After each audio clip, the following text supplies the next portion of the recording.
Hello everyone, मेरा नाम आफरीन अस्मत है एंड वेलकम है आप सारे स्टूडेंट का आफरीन अस्मत यूट्यूब चैनल पे।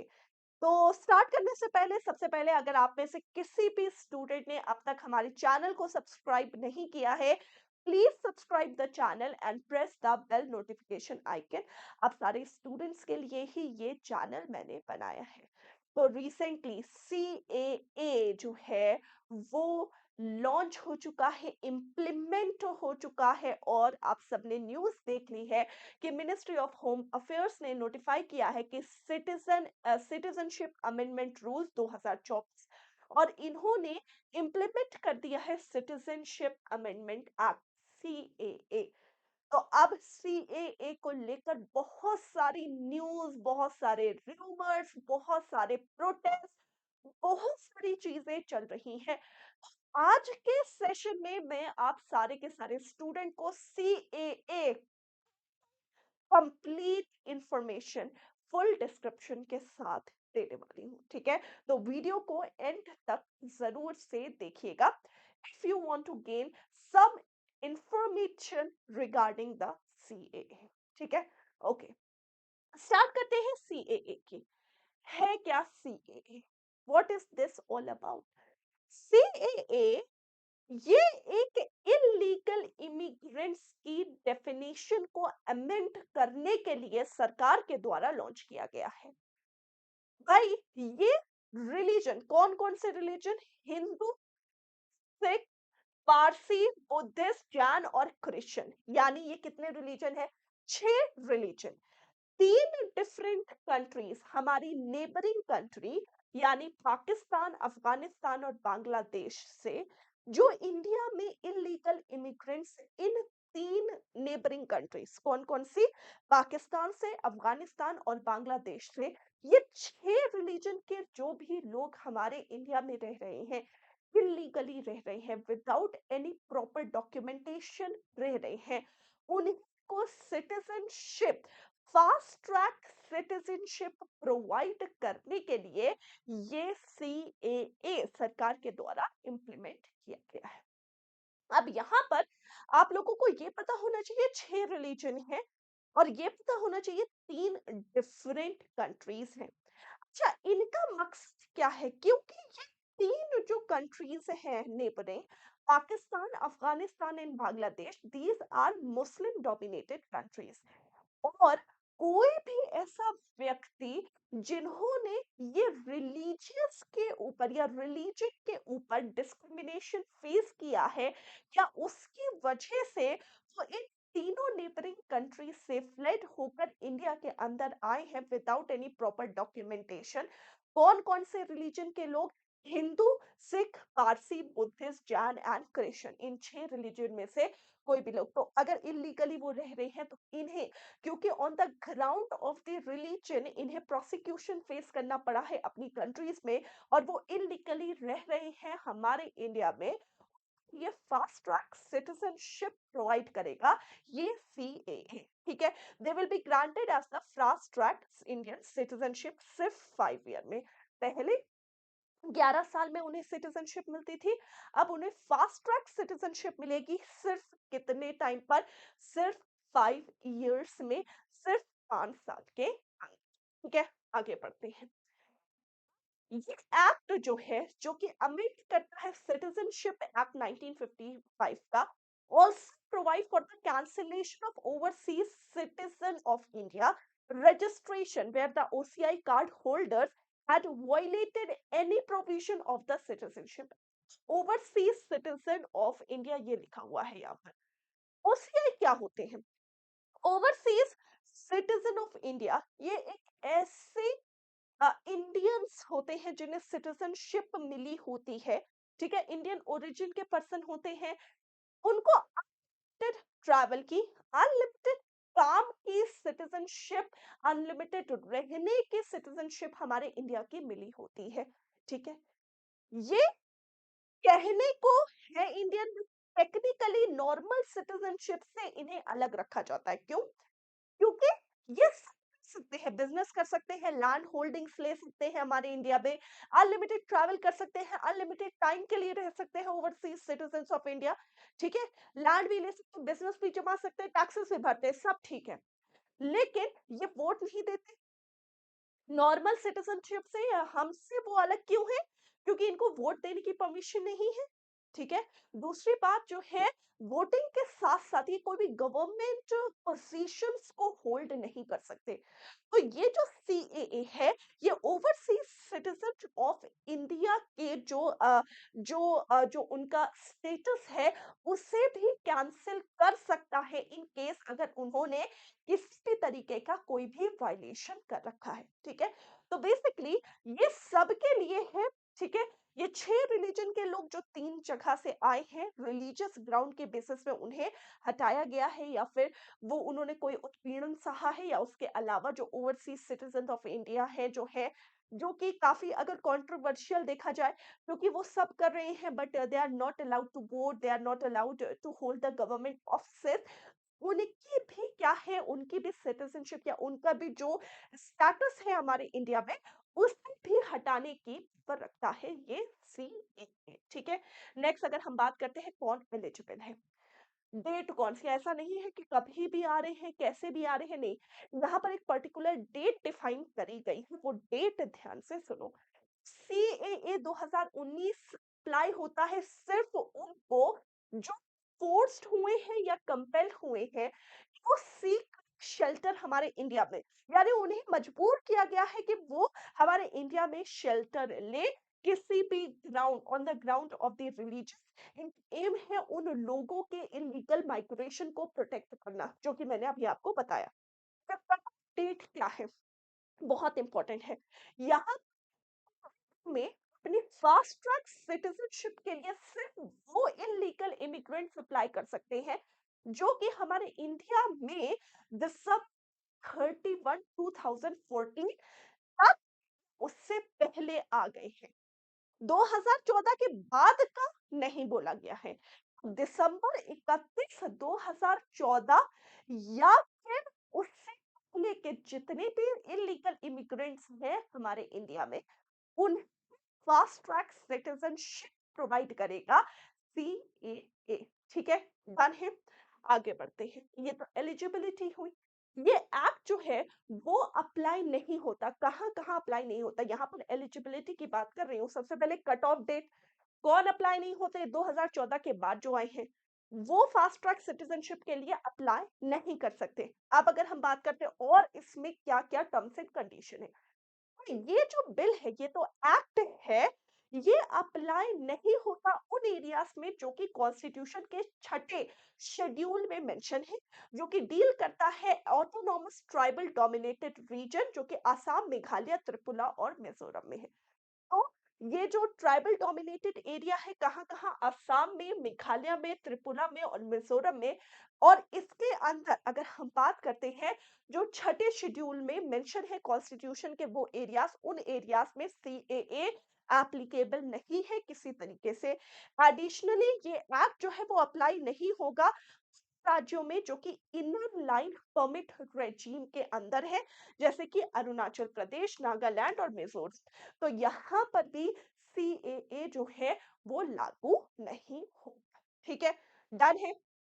आगे बढ़ते हैं, नेक्स्ट हम बात करते हैं डिले इन नोटिफिकेशन। भाई सीएए पास 2019 में कहा गया, इसकी बात आ गई थी, ठीक है? और 2024 हो गया, फाइनली अब जाके ये लागू हुआ है।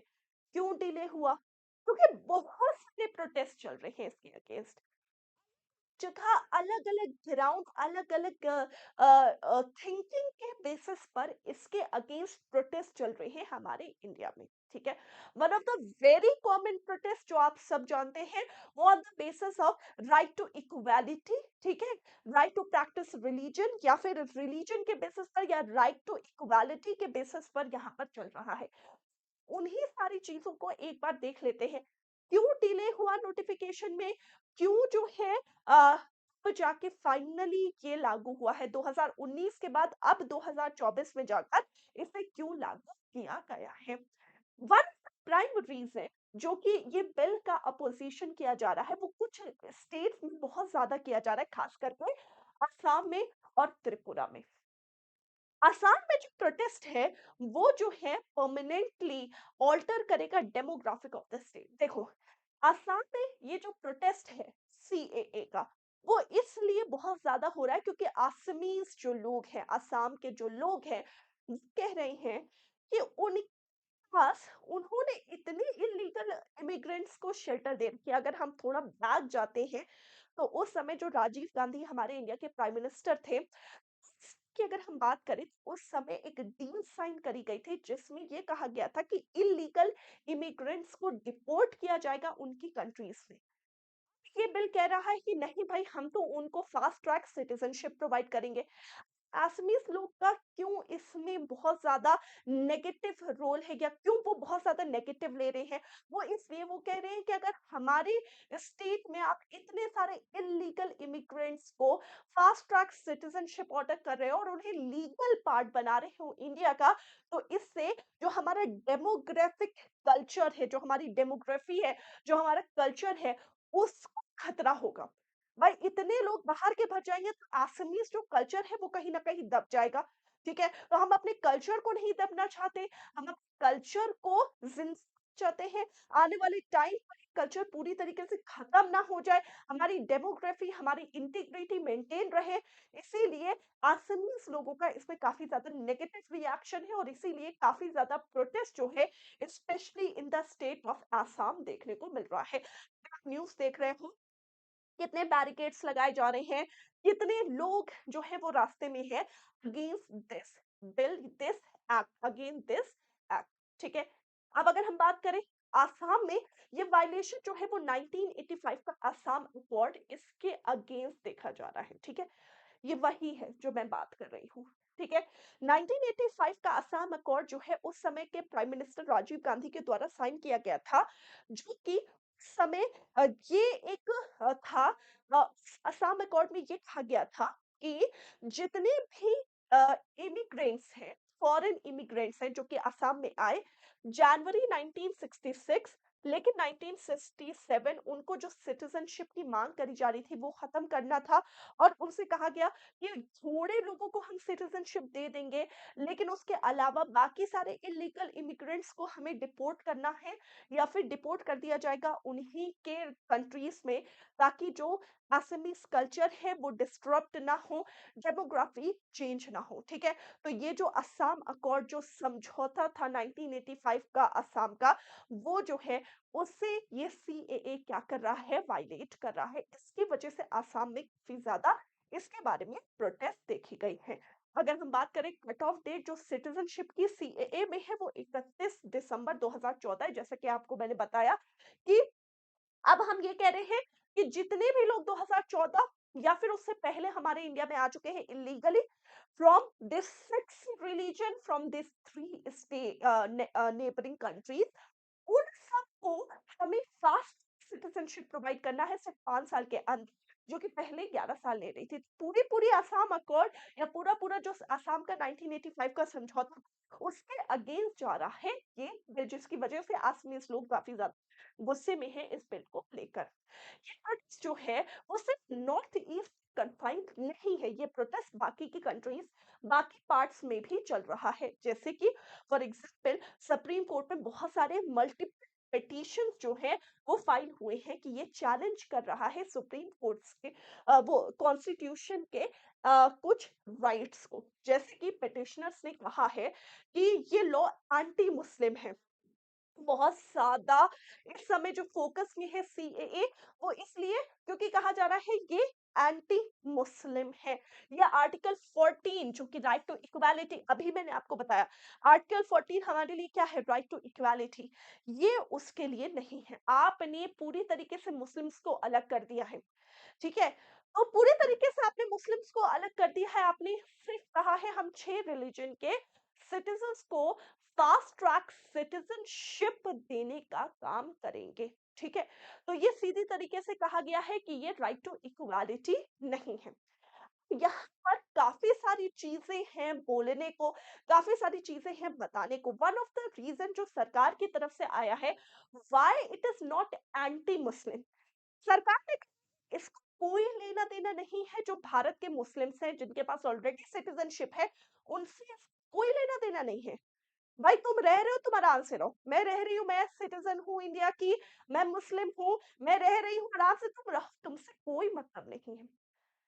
हमने क्या कहा है कि ये जो 3 नेबरिंग कंट्री है, पाकिस्तान, अफ़गानिस्तान और बांग्लादेश, बिकॉज़ ये मुस्लिम डोमिनेटेड कंट्रीज़ हैं, तो यहाँ पर बहुत कम चांसेस है कि मुस्लिम्स को on the ground of religion यहाँ से भगाया जाएगा, जो कि सही भी है। पाकिस्तान से क्यों मुस्लिम्स को on the ground of religion खदेड़ा जाएगा? नहीं खदेड़ा जाएगा। 6 रिलीजन है, मोस्ट लाइकली ये इन तीनों कंट्रीज से क्या देख रहे हैं, ये इन तीनों कंट्रीज में जो है ऑन द बेसिस रिलीजन उत्पीड़ना सह सकते हैं, और इसीलिए हमने इन 6 रिलीजन को मेंशन किया है। ये एंटी मुस्लिम लॉ नहीं है, ये हम मुस्लिम्स को हार्म करने के लिए नहीं कर रहे हैं, ये हम इसलिए कर रहे हैं ताकि हम इनको शेल्टर प्रोवाइड कर सके। ठीक, मुस्लिम कंट्री से निकाले जाएंगे नहीं, लेकिन यहाँ पर बहुत से और भी सेक्ट्स आ जाते हैं। कौन-कौन से सेक्ट? जैसे कि अहमदियास। पाकिस्तान में अहमदियास एक माइनॉरिटी कमिटी है। अहमदियास जो है वो भी एक तरीके का सेक्ट ही है, किसका? मुस्लिम्स का। बट वो माइनॉरिटीज में है, they face some sort of religious prosecutions, या किसी तरीके का उनको रिलीजन की वजह से वहां कुछ ना कुछ सामना करना पड़ता है। तो भाई, कहने वालों की ये भी मांग है कि फिर आपने उन्हें क्यों नहीं इंक्लूड किया? Why all Muslims? भाई ऐसा नहीं है, अहमदियास को भी निकाला गया, शियाज को लाया गया इन जगह पर, तो आप क्यों नहीं उनको, उन माइनॉरिटीज कम्युनिटी जो इसके अंदर है, उनको भी क्यों नहीं इंक्लूड कर रहे हैं, जो कि वैलिड है, जो कि अगर कहने वाले की बात कही जाए तो वो अपने हिसाब से कह रहे हैं, अपने हिसाब से समझ रहे हैं, ठीक है। arbitrary that it leaves out the prosecuted Rohingyas of Myanmar। भाई देखो, म्यांमार से रोहिंग्यास वो भी तो निकाले गए, उनका भी तो बहुत ही लार्ज स्केल में माइग्रेशन हुआ इंडिया में।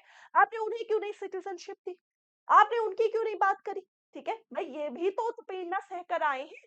म्यांमार मुस्लिम डोमिनेटेड नहीं है, लेकिन वहां से रोहिंग्यास को खदेड़ा गया, निकाला गया बहुत ही ज्यादा बड़ी क्वांटिटी में। अगर देखा जाए तो इस समय वो रह रहे हैं हमारे इंडिया में, क्यों नहीं उन्हें सीएए में इंक्लूड किया गया? तिब्बतन बुद्धिस्ट जो कि चाइना से आए हैं, वहां पर उन्हें भी तो रिलीजन के बेसिस पर निकाला गया है, उनको आपने क्यों नहीं इंक्लूड किया? तमिल्स जो कि श्रीलंका से निकाले गए हैं, व्हाई नॉट दे? क्यों आपने इनको एकदम से ही एक्सक्लूड कर दिया? राइट टू इक्वालिटी तो है ही नहीं। भाई अगर आप कह रहे हो रिलीजन के बेसिस पर इनको जो है क्या कर रहे हैं, एक शेल्टर देने की कोशिश कर रहे हैं, ठीक है, शेल्टर बराबर से दो ना, रोहिंग्यास को भी दो, बराबर से तमिल्स को भी दो जो श्रीलंका से निकाले गए हैं, बराबर से जो है बुद्धिस्ट को भी दो जो कि चाइना से निकाले गए हैं, तो तुमने इन्हें क्यों नहीं इंक्लूड किया गया? तो ये क्वेश्चन मार्क लगाया गया है। ये एक प्रोटेस्ट हो रहा है, असम में अलग प्रोटेस्ट चल रहा है, यहाँ राइट टू इक्वालिटी का अलग प्रोटेस्ट चल रहा है, ठीक है। इसी की वजह से देयर आर सम डिलेस, बहुत सारे डिलेस देखे गए हैं सीएए के नोटिफिकेशंस में, ठीक है। प्रोसेस हालांकि अब ये आ चुका है, एक्ट है 2024 में इम्प्लीमेंट हो चुका है, तो अब इसका प्रोसेस हम देख लेते हैं कि इसमें क्या होगा, कैसे होगा, कब होगा। जो एलिजिबल रेफ्यूजीज है, एलिजिबल वर्ड क्यों लिखा गया? 31 December 2014 is the cut off date, ठीक है। तो जो भी एलिजिबल रेफ्यूजीज हैं जिन्हें सिटीजनशिप चाहिए, ठीक है, उनको करना पड़ेगा, उन्हें एक एप्लीकेशन सबमिट करनी पड़ेगी एक एफिडेविट के साथ, अपनी स्टेटमेंट की एक्यूरेसी कंफर्म करने के लिए। पहला ये एफिडेविट। एडिशनली एक एफिडेविट कोई भी इंडियन सिटीजन्स के द्वारा जो कि ये वाउच करे कि उनका कैरेक्टर और डिक्लेरेशन जो है वो सही है, ठीक है, और वो किसी भी एक लैंग्वेज को जानते हैं जो कि हमारे 8th जो है शेड्यूल में मेंशन है। तो हमारे भारत कॉन्स्टिट्यूशन के 8th शेड्यूल में जो लैंग्वेज मेंशन है, उन अगर आप कोई भी एक लैंग्वेज जानते हैं और आपका कैरेक्टर सर्टिफिकेशन, इसके लिए एक एफिडेविट लगेगा किसका, कोई भी इंडियन सिटीजन का। ठीक है, ये एक एफिडेविट साथ साथ अपना जो आपने स्टेटमेंट रिकॉर्ड करी है उसका एफिडेविट आपको जो है क्या करना पड़ेगा, सबमिट करना पड़ेगा सरकार के सामने। ठीक है, ये एप्लीकेशन डिस्ट्रिक्ट लेवल कमिटी में कैसे होगा, ये रूल रिक्वायर करता है कि एप्लीकेशन सबमिट करी जाएगी इलेक्ट्रॉनिकली, जाके नहीं सबमिट करना है। ई फॉर्म पर आपको ये एप्लीकेशन सबमिट करनी पड़ेगी एक एम्पावर्ड कमिटी की, डिस्ट्रिक्ट लेवल कमिटी में, जो कि सेंट्रल गवर्नमेंट के द्वारा नोटिफाई करा जाएगा। यानी एक अलग से स्पेशलाइज्ड डिस्ट्रिक्ट लेवल में कमिटी बनाई गई है सरकार के द्वारा, जिनके सामने आपको ये एफिडेविट और आपको ये एप्लीकेशन सबमिट करनी है। एक बार एप्लीकेशन सबमिट हो गई, डिस्ट्रिक्ट लेवल कमिटी जो है वो एक डेजिग्नेटेड ऑफिसर के द्वारा जो हेड करा जाएगा, वो आपके सारे डॉक्यूमेंट्स को वेरीफाई करेगा। ठीक है, उसके बाद आपको ओथ लेना पड़ेगा, एप्लीकेंट्स को एक ओथ लेना पड़ेगा एडमिनिस्ट्रेटर के सामने। कब, ओथ वाले दिन एडमिनिस्ट्रेटर या जो जिसने अप्लाई किया है सिटीजनशिप के लिए, अगर वो मौजूद नहीं हुआ, ठीक है, और रिकॉल करने में भी वो नहीं आया, तो ये कमिटी को पावर है कि आप जो है इसे इनवैलिड और रिजेक्ट कर सके और वापस से आपको कंट्री में अपनी रिपोर्ट कर दिया जाएगा। यानी आपको एफिडेविट सबमिट करना है, आपको इंडियन सिटीजनशिप का सॉरी इंडियन सिटीजन से एक एफिडेविट सबमिट करवाना है साइन करके, साथ ही साथ आपको ओथ लेनी है, आपका सारा वेरिफिकेशन होगा डॉक्यूमेंट्स का। ठीक है, कौन कौन से डॉक्यूमेंट है ये भी मैं आगे आपको बताऊंगी, डॉक्यूमेंट भी डिटेल में मैं आपको सारे बताऊंगी कौन कौन से डॉक्यूमेंट का वेरिफिकेशन किया जाएगा डेजिग्नेटेड ऑफिसर के द्वारा। फिर ओथ वाले दिन आप मौजूद नहीं हुए और 2-3 बार आपको रिकॉल किया गया, आप उसमें भी नहीं आए, तो आपकी सिटीजनशिप को रिजेक्ट कर दिया जाएगा। Then what are the supporting documents जो नीडेड है इस जगह, कौन कौन से डॉक्यूमेंट जो है वो वेरीफाई होने हैं, ध्यान से सुनिएगा। Applicants must provide supporting documents जैसे कि पासपोर्ट जो कि अफगानिस्तान, पाकिस्तान या फिर बांग्लादेश का हो। ठीक है, भाई ये साबित करता है कि आप वहां के सिटीजन हो। एक बर्थ सर्टिफिकेट, ठीक है, कोई भी तरीके का आइडेंटिटी डॉक्यूमेंट, लैंड या फिर टेनेंसी रिकॉर्ड। ठीक है, किसी भी तरीके का डॉक्यूमेंट जो कि एप्लीकेंट्स के पेरेंट या ग्रैंड पेरेंट्स या ग्रेट ग्रैंड पेरेंट्स का हो, ये 3 कंट्री से कि भाई यहीं के सिटीजन है, उनसे भी कोई एक डॉक्यूमेंट होना चाहिए। इसके अलावा ये डॉक्यूमेंट जो है वो वैलिड रहेंगे even before the expiration date, यानी ये डॉक्यूमेंट्स जो आपके हैं ये वैलिड रहेंगे एक्सपायरेशन डेट के बाद भी। अंटिल नाउ ये इमिग्रेंट्स जो है वो आइदर लिव कर रहे हैं इंडिया में इलीगली और लॉन्ग टर्म वीसास में, यानी आपको ये भी बताना है, ये भी डॉक्यूमेंट देना है कि आप बहुत टाइम से इंडिया में रह रहे हो इलीगली, या फिर आप लीगली आए हो या लॉन्ग टर्म वीजा में इंडिया में रह रहे हो। ठीक है, ओके, आगे बढ़ते हैं। Verification of the entry date, मुझे कैसे पता चलेगा 2014 से पहले आप आए हो या बाद में आए हो, उसके लिए भी तो डॉक्यूमेंटेशन चाहिए। तो उसके लिए कैसा डॉक्यूमेंटेशन चाहिए, तो एप्लीकेशन जो है प्रोवाइड करा जाएगा एक की तरह कि आप एंटर कर चुके हो इंडिया में 2014 से पहले, उसके लिए 20 सपोर्टिंग डॉक्यूमेंट्स में से कोई भी आप सबमिट कर सकते हो, यानी 20 नहीं करने हैं, 20 में से कोई भी कर सकते हो। 20 का लिस्ट दिया गया है, एक वीजा होना चाहिए या फिर एक इमिग्रेशन स्टैम्प होना चाहिए। ठीक है, कहाँ से, जो कि फॉरेन रीजनल रजिस्ट्रेशन ऑफिसर से होना चाहिए, कोई एक स्लिप जो कि सेंसस की हो, कोई भी परमिट इंडिया का जिसमें कोई भी ड्राइविंग लाइसेंस, आधार नंबर या राशन कार्ड भी हो सकता है। ठीक है, इसके अलावा कोई मैरिज सर्टिफिकेट जो कि इंडिया के द्वारा इशू होता है। ये कुछ करके 20 ऐसे तरीके के डॉक्यूमेंट सरकार के द्वारा लिस्ट करे गए हैं जो कि एज अ की तरह काम करेंगे कि आप 2014 से पहले इंडिया में एंट्री कर चुके हो। ठीक है, क्योंकि हमें ये सारी चीजें देखना जरूरी है, तभी आपको हम फास्ट ट्रैक सिटीजनशिप प्रोवाइड कर सकते हैं। ठीक है, ओके, डिजिटल सर्टिफिकेट, जब सारे डॉक्यूमेंट आपके वेरीफाई हो चुकेंगे, ओथ ले चुके होगे, उसके बाद एप्लीकेंट्स को क्या होगा, एक डिजिटल सर्टिफिकेट इशू कर दिया जाएगा। क्लियर है? ओके है? डन है? चलो बात करते हैं न्यू रूल्स कैसे चेंज हुए हैं सिटीजनशिप ग्रांट करने के लिए। सबसे कैसे चेंज हुआ है? पहले जो सिटीजनशिप 11 साल में दी जाती थी, पहले जो सिटीजनशिप 11 साल में दी जाती थी, वो सिटीजनशिप अब कितने साल में दी जा रही है? 5 साल में। सबसे बड़ा तो चेंज यही है। दूसरी बात, अब क्या है, एक नई तरीके की empowered committee, district level committee बनाई गई है सिटीजनशिप के लिए, जो कि पहले नहीं थी। सिटीजनशिप के लिए आपको इलेक्ट्रॉनिकली अप्लाई करना है, ठीक है? एम्पावर्ड कमिटी जो है वो डायरेक्टर के द्वारा हेड करी जाएगी, ठीक है? डायरेक्टर, सेंसस ऑपरेशन के जो डायरेक्टर है उसके द्वारा हेड की जाएगी, ठीक है? अब अदर मेंबर्स जो उस एम्पावर्ड कमिटी में है वो डेप्यूटी सेक्रेटरी होंगे, स्टेट इंफॉर्मेटिक ऑफिसर होंगे, post master general of the state होंगे। ये सारी टेक्निकल चीजें हैं जो मैंने आपको यहाँ पर लिख के बता दी, ठीक है?